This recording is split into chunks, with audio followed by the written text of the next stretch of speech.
have got to talk about Huntress Wizard, their origins, and now all the major questions we have about their character after episodes 2 and 3 of this new season of Fionna and Cake. Also, my name is SunGod, and if you love Adventure Time, please leave a like and consider subscribing to the channel for more updates. Now let's talk about the most glaring aspect of these new episodes, Huntress, and everything we learned about their backstory and gender, with us learning now how Huntress came to be one of the green wizards in the land of Who after stumbling into their forest, as well as this very interesting revelation about Huntress's gender swap version Hunter from Fionna's world. As the internet has pointed out, it appears that Hunter in Fionna's world has had top surgery, which I honestly didn't even notice upon my first watch, but this has set the fandom absolutely on fire, as it seems to confirm that at the very least Hunter is FTM, and it does appear that Fionna and Hunter are gearing to be paired up with one another, especially after episode 3's event, where Fionna drunkenly shows up at his place after getting her heart broken all over again by DJ Flame. However, I am more interested in how this is applicable to the main Adventure Time realities version of Huntress Wizard. While she now obviously has chosen her preferred pronoun gender, her anatomy works in a way where she can theoretically pick whatever gender she wants her biology to align with, as she can manifest her form across realities through plants. Basically, it seems like she has a form of chlorokinesis and can also manifest her consciousness into any nearby plants she finds. I don't know how accurate it is that every single version of Huntress Wizard from all other realities has transitioned, as Farmworld Finn had multiple kids with Huntress that all look identical to both of them. However, I do want to take a second in this video to talk about all the negative comments I've been seeing, with people saying really stupid things like, remember when Adventure Time used to be a show about a boy and his dog? And you know, I gotta ask the people who say things like this, did you even watch Adventure Time? Because you can't watch Adventure Time and enjoy it without literally enjoying the work of an entire team of LGBT people. In fact, the best episode of Adventure Time has always been season 3's What Was Missing. Ever since I was a kid, I thought this was the show's best episode, and it's also the first one that indicates evidence towards the fact that Marceline and Princess Bubblegum used to date. That came out all the way back in 2011. And regardless of how you feel about the ship and the pairing of those two characters, to lie and say that it wasn't always part of the show, I feel is genuinely embarrassing for all the haters, especially because if you were truly there every week enjoying Adventure Time as it came out, you'd honestly want to stay tuned in with Fionna and Cake, because it is literally the same thing with more adult themes. The show obviously can't be the exact same as it was when we were kids, because we're not kids anymore, and it's going to mature to fit the time of our lives that we're in. As long as the state of the collective in 2025 is supporting these things and feeling this way, then the things that we watch are going to replicate that, and it's inevitable. There's nothing wrong with that growth or change. To be completely honest, I didn't even notice that Hunter's character had top scars when I watched the episode. I only found out because of all the fuss people were making about it online after I saw it, which would go to show you how respectful the series is with not only handling representation, but not having it shoved down your throat in a way to where it's even justifiable to complain about. There are characters in this world that identify differently than others, and that's okay. The whole point is that it's for everybody. And I will still be enjoying every episode of Fionna and Cake regardless. So honestly, to end this topic, I just want to say that all this means is more Fionna and Cake for me. The other aspect of this episode was getting major levels of fan service back in the land of Ooh, where we get to see all the princesses lining up high and wake up Finn with true love's kiss, which honestly seems kinda sus if you ask me, especially considering the fact that right now Finn is dying and unconscious on a hospital bed. But I will say that it did give 13-year-old me a tiny bit of closure by allowing us to see Flame Princess of all people come up once again to try and save Finn's life. She stares at him as he sleeps and tells him that she really did love him, and believe it or not, that made me cry like a toddler. Multiple reasons, of course, but there is no pain that stings worse than having a true love with someone that you can never be together with. And Finn and Flame Princess have always encapsulated that energy in their relationship, with this episode giving me the false sense of hope that maybe, just maybe, they could try again. Because when you think about it, the reason they broke up was literally the fact that Finn was gooning, but he was only 13. It's not like any of us know how to have healthy relationships as tweens and early teenagers, and it's not something I've ever held against him in terms of his actions. I also really love that Princess Bubblegum didn't kiss him, because I low-key feel like it would have worked. I mean, if we're going under the guise that true love kiss is the cure for Finn's illness, the only two candidates I can really think of besides Flame Princess are PB and Huntress. And Marceline is so freaky that I feel like she just joined in on them. We also get a peek at Prismo as he witnesses a croak dream occurring in Farmworld at the very end of this episode, and a coup that appears like it's going to cause Farmworld to be in shambles even worse than it already was. It seems that after the events of the latest episode, Huntress has finally manifested a physical plant form in Fionna World, which means episode 4 we will finally see Fionna and Cake begin their adventures across realities again. I still have no idea how exactly they're going to save Finn, but we know for a fact that we get to see Finn and Fionna team up together at some point during the season. I would love to see how all the alternate Finns react to one another, including Farmworld Finn, and especially after the events of this episode, I feel that we have more episodes to look forward to where we get glimpses into alternate realities that will depict ships that fans have loved and asked for years. Fionna and Cake is ultimately the perfect fan service in my opinion, because it literally exists to give fans more of what they love about Adventure Time. I am very excited to see conversations that Fionna gets into with Huntress and her alternate universe counterparts, especially after getting to witness all of their glaring similarities. I just really hope that Finn finally wakes up in the next episode, as it feels so surreal to finally have him back. Each time we've seen him this season, he's been sleeping. Ultimately, Fionna and Cake is doing an amazing job maintaining the Adventure Time legacy in my opinion. If you haven't been watching, make sure you tune into the first 3 episodes on HBO Max, as watching there is the best way to ensure we get a 3rd season. Also, feel free to tell me how you feel about all this Hunter drama in the comments. Does it even matter to you that Hunter could have transitioned? Leave a like on the video if you enjoyed it. Thank you for watching. I love and appreciate you all. SunGod signing off.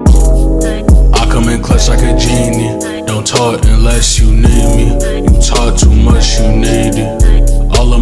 She's look like models, she in love with me. When we link, it's flashing lights and cameras, got a blammer.